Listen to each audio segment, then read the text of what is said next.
Hello दोस्तों, नमस्कार। Easy learning tree junior के हिंदी पॉडकास्ट में आपका स्वागत है।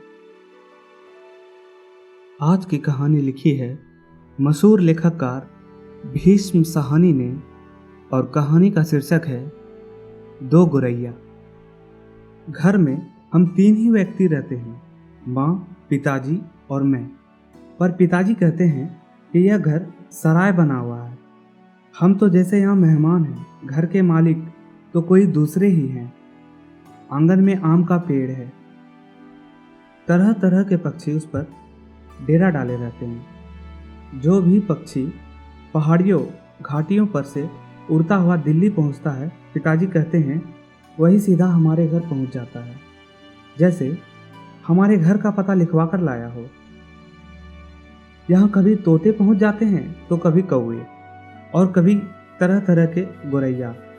वह शोर मचता है कि कानों के पर्दे फट जाएं, पर लोग कहते हैं कि पक्षी गा रहे हैं। घर के अंदर भी यही हाल है। बीसियों तो चूहे बसते हैं, रात भर एक कमरे से दूसरे कमरे में भागते फिरते हैं। वह धमा चौकड़ी मचती है कि हम लोग ठीक तरह से सो भी नहीं पाते हैं। बर्तन गिरते हैं, डिब्बे खुलते हैं, प्याले टूटते हैं। एक चूहा अंगीठी के पीछे बैठना पसंद करता है, शायद बूढ़ा है, उसे सर्दी बहुत लगती है। एक दूसरा है जिसे बाथरूम की टंकी पर चढ़कर बैठना पसंद है, उसे शायद गर्मी बहुत लगती है।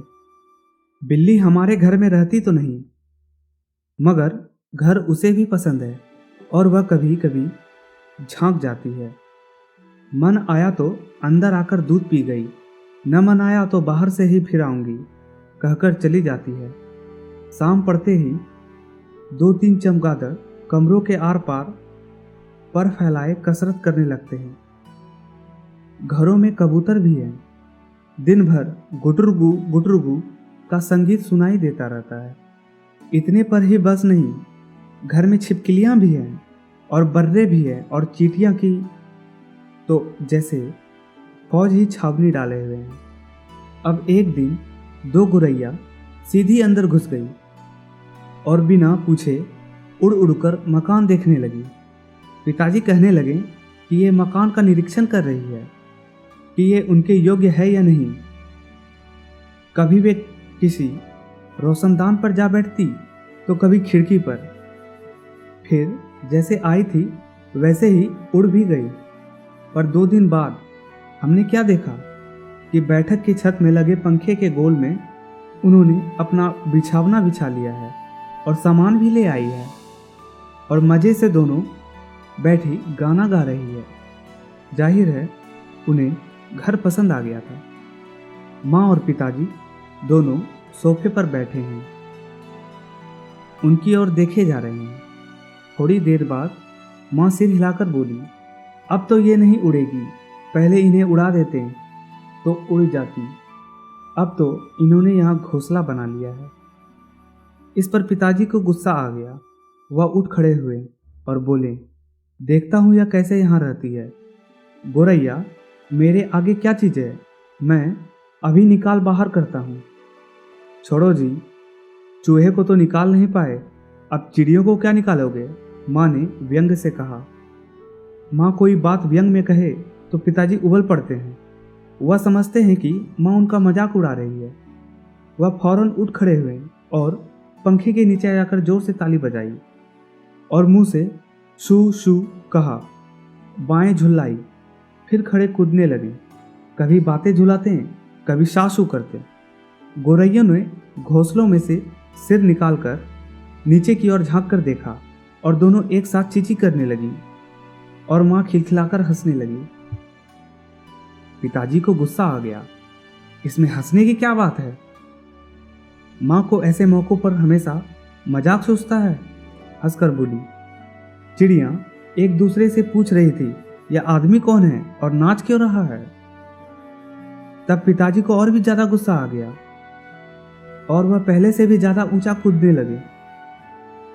गोरैया घोंसले में से निकलकर दूसरे पंख के डैने पर जा बैठी। उन्हें पिताजी का नाचना जैसे बहुत पसंद आ गया था। माँ फिर हंसने लगी। ये निकलेगी नहीं थी, अब इन्होंने अंडे दे दिए होंगे, निकलेगी कैसे नहीं? पिताजी बोले और बाहर से लाठी उठा लाए। इस बीच गोरैया फिर घोंसले में जा बैठी थी। उन्होंने लाठी ऊंची उठाकर पंखे के गोले को ठकोरा। चींची करती हुई गोरैया उड़कर पर्दे के डंडे पर जा बैठी। इतनी तकलीफ करने की क्या जरूरत थी? पंखा चला देते तो ये उड़ जाती, माँ ने हंसकर कहा। पिताजी लाठी उठाए पर्दे के डंडे की ओर लपके। एक गोरैया उड़कर किचन के दरवाजे पर जा बैठी, दूसरी सीढ़ियों वाले दरवाजे पर। माँ फिर हंस दी। तुम तो बड़े समझदार हो जी, सभी दरवाजे खुले हैं और तुम गोरैया को बाहर निकाल रहे हो। एक दरवाजा खुला छोड़ो, बाकी सब दरवाजे बंद कर दो, तभी ये निकलेगी। अब पिताजी ने मुझे झिड़क कर कहा, तू खड़ा क्या देख रहा है, जा दोनों दरवाजे बंद कर दे।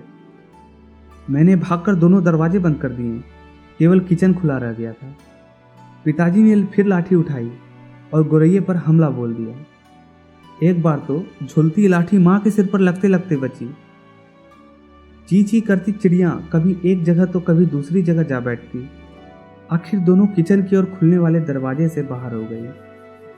माँ तालियां बजाने लगी। पिताजी ने लाठी दीवार के साथ टिकाकर रख दी और छाती फैलाए कुर्सी पर आ बैठे। आज दरवाजे बंद रखो, उन्होंने हुक्म दिया। एक दिन अंदर नहीं घुस पाएंगी तो घर छोड़ देंगी। तभी पंखे के ऊपर से चींची की आवाज़ सुनाई पड़ी और माँ खिलखिलाकर हंस दी। मैंने सिर उठाकर ऊपर की ओर देखा। दोनों गोरैया फिर से अपने घोंसले में मौजूद थी। दरवाजे के नीचे से आ गई है, माँ बोली। मैंने दरवाजे के नीचे देखा, सचमुच दरवाजे के नीचे थोड़ी थोड़ी खाली जगह है। पिताजी को फिर गुस्सा आ गया। माँ मदद तो करती नहीं थी, बैठे हंसी जा रहे थे। अब तो पिताजी गोरैये पर पिल पड़े। उन्होंने दरवाजे के नीचे कपड़े ठूस दिए ताकि कहीं छेद बचा न रह जाए, और फिर लाठी झुलाते हुए उन पर टूट पड़े। चिड़िया चींची करती फिर बाहर निकल गई, पर थोड़ी ही देर के बाद कमरे में मौजूद थी। अब की बार वे रोशनदान में से आ गई थी, जिसका एक शीशा टूटा हुआ था। माँ, देखो जी, चिड़ियों को मत निकालो, माँ ने अब की बार गंभीरता से कहा। अब तो इन्होंने अंडे भी दे दिए होंगे, अब ये यहां से नहीं जाएगी। क्या मतलब है? मैं कालीन बर्बाद करवा लूं? पिताजी बोले और कुर्सी पर चढ़कर रोशनदान में कपड़ा ठूस दिया और फिर लाठी झुलाकर एक बार फिर चिड़ियों को खदेड़ दिया। दोनों पिछले आंगन की दीवार पर जा बैठी। इतने में रात पड़ गई। हम खाना खाकर ऊपर जाकर सो गए। जाने से पहले मैंने आंगन में झांक कर देखा, चिड़ियाँ वहाँ पर नहीं थी। मैंने समझ लिया कि उन्हें अकल आ गई होगी, अपनी हार मानकर किसी दूसरी जगह पर चली गई होंगी। दूसरे दिन इतवार था। हम लोग नीचे उतरकर आए तो वह फिर से मौजूद थी और मज़े से बैठी मल्हार गा रही थी। पिताजी ने फिर लाठी उठा ली। उस दिन उन्हें गोरैये को बाहर निकालने में बहुत देर नहीं लगी। अब तो रोज यही कुछ होने लगा। दिन में तो वे बाहर निकाल दी जाती, पर रात के वक्त जब हम सो रहे होते तो न जाने किस रास्ते वे अंदर घुस आती। पिताजी परेशान हो उठे। आखिर कोई कहाँ तक लाठी झुला सकता है? पिताजी बार बार कहें, मैं हार मानने वाला आदमी नहीं हूँ, पर आखिरकार वह भी तंग आ गए। आखिर जब उनकी सहनशीलता चूक गई तो वह कहने लगे कि वह गोरैया का घोंसला नोच कर निकाल देंगे, और फौरन ही बाहर से एक स्टूल उठा लाए। घोंसला तोड़ना कठिन काम नहीं था। उन्होंने पंखे के नीचे फर्श पर स्टूल रखा और लाठी लेकर स्टूल पर चढ़ गए। किसी को सचमुच बाहर निकालना हो तो उसका घर तोड़ देना चाहिए, उन्होंने गुस्से से कहा। घोंसले में से अनेक तिनके बाहर की ओर लटक रहे थे। गोरैयों ने सजावट के लिए मानो झालर टांग रखी हो। पिताजी ने लाठी का सिरा सूखी घास के तिनके पर जमाया और दाईं ओर को खींचा। दो तिनके घोंसले में से अलग हो गए और फरफराते हुए नीचे उतरने लगे। चलो, दो तिनके तो निकल आए, माँ हंसकर बोली। अब बाकी 2000 भी निकल जाएंगे। तभी मैंने बाहर आंगन की ओर देखा और मुझे दोनों गोरैया नजर आई। दोनों चुपचाप दीवार पर बैठी थी। इस बीच दोनों कुछ कुछ दुबला गई थी, कुछ कुछ काली पड़ गई थी। अब वे चहक भी नहीं रही थी। अब पिताजी लाठी का सिरा घास के तिनके के ऊपर रखकर वहीं रखे रखे घुमाने लगे। इससे घोंसले के लंबे लंबे तिनके लाठी के सिर के साथ लिपटने लगे। वे लिपटते गए और घोंसला लाठी के इर्द गिर्द खींचता चला गया। फिर वह खींच खींच कर लाठी के सिरे के इर्द गिर्द लपेटा जाने लगा। सूखी घास और रुई के फाहे और धागे और थिगलियां लाठी के सिरे पर लिपटने लगी।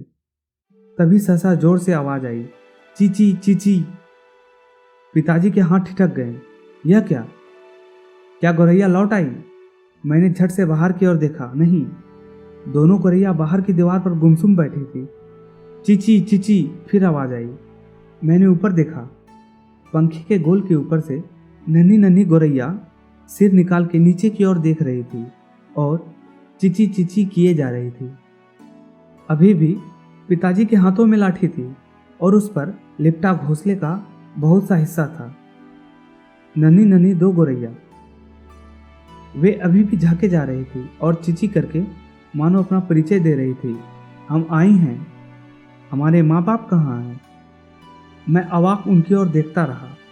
फिर मैंने देखा पिताजी स्टूल से नीचे उतर आए और घोंसले के तिनके में से लाठी निकालकर उन्होंने अपने लाठी को एक और रख दिया और चुपचाप कुर्सी पर आकर बैठ गए। इस बीच माँ कुर्सी पर से उठी और सभी दरवाजे खोल दिए। नन्ही चिड़ियाँ अभी भी हाँफ हाँफ कर चिल्लाए जा रही थी और अपने माँ पापा को बुला रही थी, ची ची ची। उनके माँ बाप झट से उड़कर अंदर आ गए और ची ची करके उनसे जा मिले और उनकी नन्ही नन्ही चोंच में चुग्गा डालने लगे। माँ, पिताजी और मैं उनकी ओर देखते रह गए। कमरे में फिर से शोर होने लगा, पर अब की बार पिताजी उनकी ओर देख देख कर केवल मुस्कुराते रहे। तो आज के पॉडकास्ट में इतना ही। फिर मुलाकात होगी एक नए एपिसोड में। तब तक के लिए धन्यवाद। अगर आपने हमारा चैनल अभी तक सब्सक्राइब नहीं किया है तो सब्सक्राइब कर लें और वीडियो को लाइक एवं शेयर करना ना भूलें। धन्यवाद।